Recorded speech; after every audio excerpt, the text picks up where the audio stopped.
Welcome back, my friends. Welcome back. I do appreciate you coming by. Well, this is it. I've done it. I had told you the other day on the summary for the collaborative that I had finished this journal and I was going to give you a little look inside.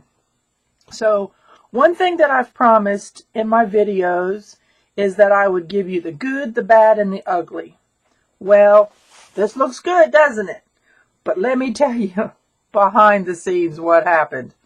All right, first of all, you remember when I did the heat embossing on the canvas? Well, this is the actual piece. Now, for me, I had never done a cloth cover on an entire book before. So, you kind of got to measure, make sure that it's in the right place because it's going to be one continuous piece of fabric. You got to make sure it's just where you want it to be. So after I did that, I pinned it in place and then I did sew around this. So now the other thing was the placement. The animals in this row were upside down, so I figured that would be the ideal place to put the medallion. So that was my thinking there. So I get my fabric cut. I wanted this edge to be smooth, right up against the outside edge of the catalog. Now the top and bottom, I wanted them to be, a little fringed along with the back. I wanted it to be fringed. So got all that in place, said this is it. So I went to glue it down. Alright, so I've got it in place, everything's looking good. I figure my next thing to do would be to stitch around it. So definitely it would be in place, the fringe wouldn't go past the stitching. Well, the bottom was a little longer than I wanted. So you know how you just take a little snip and then you tear? Well, when I tore, it went right up into the book. I couldn't understand why. Because, I know a little bit about fabric. I figure as long as I cut on the, let's say on the black line or on the red line, the bias of the fabric, it should tear right along that line. Well, it didn't. It was way off.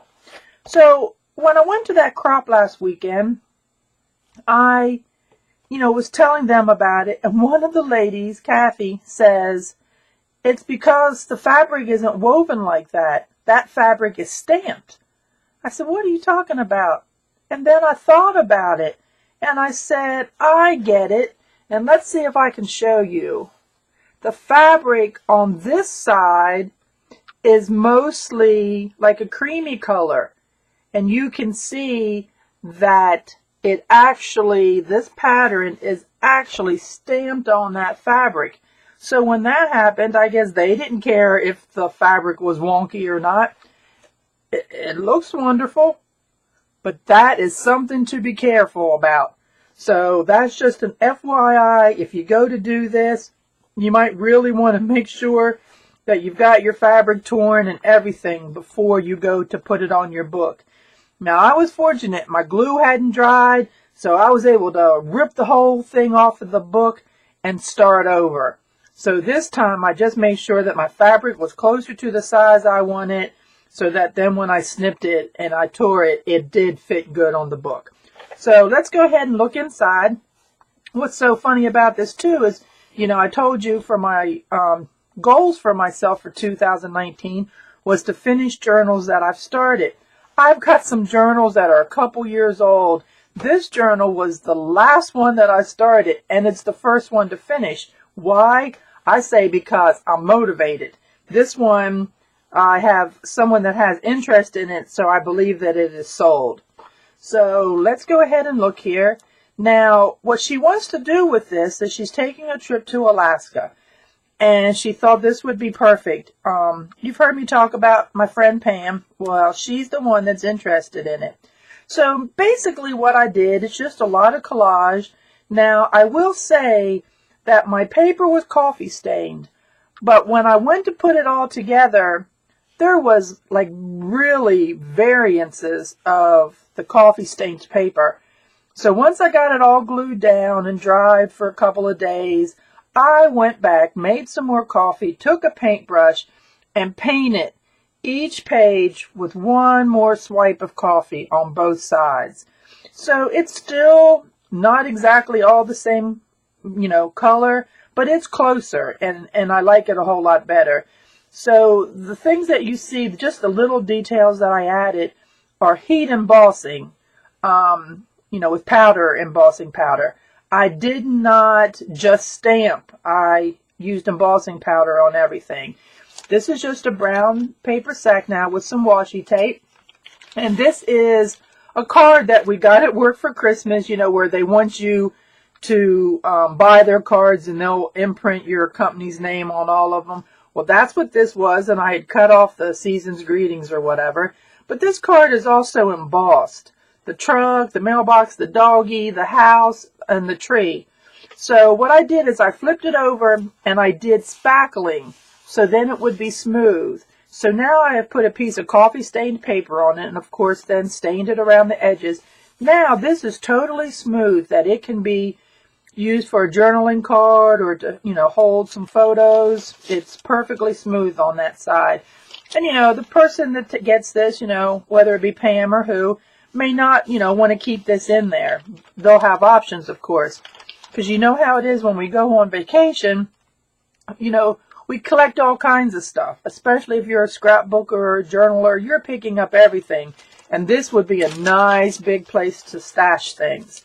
So some more footprints there. Again, some embossing powder. Now this is a bookmark or a journaling tag. This actually came out of a wallpaper book to show you what the wallpaper would look like all together.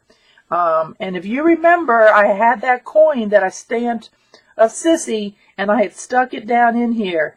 Every one of my journals are going to have Sissy somewhere in them and, kind of tucked away, hidden away. So she's down in there. Some pine trees, some deer. Now this one, I made just some ephemera just to show the pocket off a little bit. And she might be able to, use these somewhere else. And then in the back, I have just stuck a napkin to show that it's also a pocket behind there. I stayed with the buffalo plaid theme from the ribbon and everything. So now this is a map of Alaska. Now let me go to the other side of it. Hold on. I'm going to get there. Okay, here we go. So this is the other side to the map. Now think about this. How many times have you wanted to use a map, but when you go to split the signature, half of the state is here and half of the state is over there. They're not on the same pieces of paper. I was very fortunate that this map with Alaska and the sea around it was actually the middle of a signature in this atlas. So it was like just meant to be. It was perfect. So that's where I just added the pocket here, and I did the same thing on the other side of the atlas. So just some trees and a little flag, and again a tree and a bear, excuse me, and some pine and a horse running wild.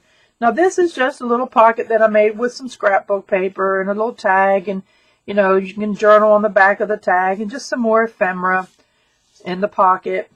Now this is the centerfold. Voila! It's a bear! How cute is that? I couldn't help it. It just, a wild bear in Alaska. So now I did leave the signature strings kind of long. I did this with Pam in mind. She can adjust the signature string. She's made her own journals many times. She'll know how to do that. And I left them extra long so she will have plenty of this cord if she should want to tie something together or use it as a string on a tag, etc. So on the back now I've got this frame where, you can journal in there or put a photo. And here's just some more. I left plenty of vacant blank area for journaling. Pictures or, whatever from vacation. So here we go. And then that's the other half of the map. Now I did make just a little clip. Now there's not really much to it, but I did use a little star and then just a little red bead that I had found. I kind of darkened it up with some distressed ink a little bit, and then just a little piece of ribbon. Because again, like I said, you know, when you're on vacation, you pick up all kinds of stuff, so that way she can clamp something in there if she needs to. Now here is another pocket. Now this is deli paper. This is unbleached deli paper. It is kind of flimsy, so I did my best to strengthen it up with just some of that scrapbook paper, you know, behind it, the buffalo plaid paper. And it also tips, so that way if she wants to do more journaling or more photos. But this little envelope will hold plenty.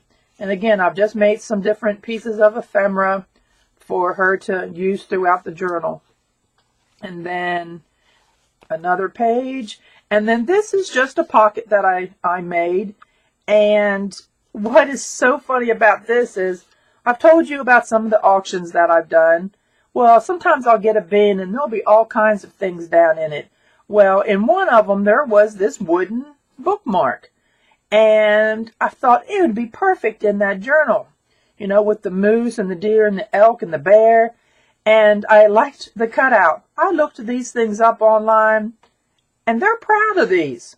But, you know, it fits perfectly in this journal, so off it goes with the journal. But I thought that was so cute to go in there.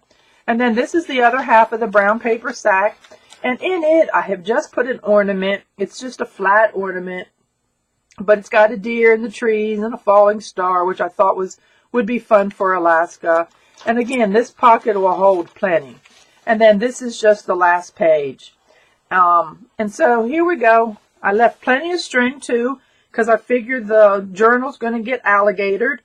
And she'll have plenty of plenty of ribbon to tie it up and secure it. So anyway, that's a look at the journal. And I'm going to ask you to please leave your comments. Let me know what you think. I'm always interested.